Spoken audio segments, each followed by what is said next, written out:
Composite number कौन से number होते हैं? हमारे पास कंपोजिट नंबर जो होते हैं वो एक तो वो सब के सब पॉजिटिव नंबर होते हैं, ठीक है, नेगेटिव नहीं होते, पॉजिटिव नंबर होते हैं। दूसरा इनकी प्रॉपर्टी ये है कि कंपोजिट नंबर जो होते हैं इनका हर एक नंबर का एक ना एक डिवाइज़र ज़रूर होता है, ठीक है। मतलब फॉर एग्ज़ाम्पल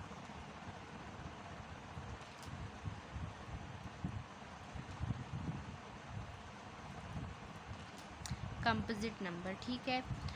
फॉर एग्ज़ाम्पल अगर हमारे पास 4 एक कंपोजिट नंबर है, 2 एक कंपोजिट नंबर है, 6 एक कंपोजिट नंबर है, 8 एक कंपोजिट नंबर है, तो इनका एक ना एक डिवाइज़र ज़रूर होगा। यानी 2 को एक तो 2 का टेबल 2 को 4 को 2 का टेबल काट रहा है, 6 को भी 2 का टेबल काट रहा है, 8 को भी 2 का टेबल काट रहा है। मज़ीद आगे अगर 9 पे चले जाए, 9 भी एक कंपोजिट नंबर है, इसको 3 का टेबल काट रहा है, ठीक है। यानी कि ऐसे नंबर जिनको ज़रूर जिनका एक ना एक डिवाइज़र हो, ठीक है। 2 2 ज़र 4, 2 1 ज़र 2, 2 3 ज़र 6, 1 1, 2 1 ज़र 2, 2 4 ज़र 8, 3 1 ज़र 3 3 ज़र 9, ठीक है।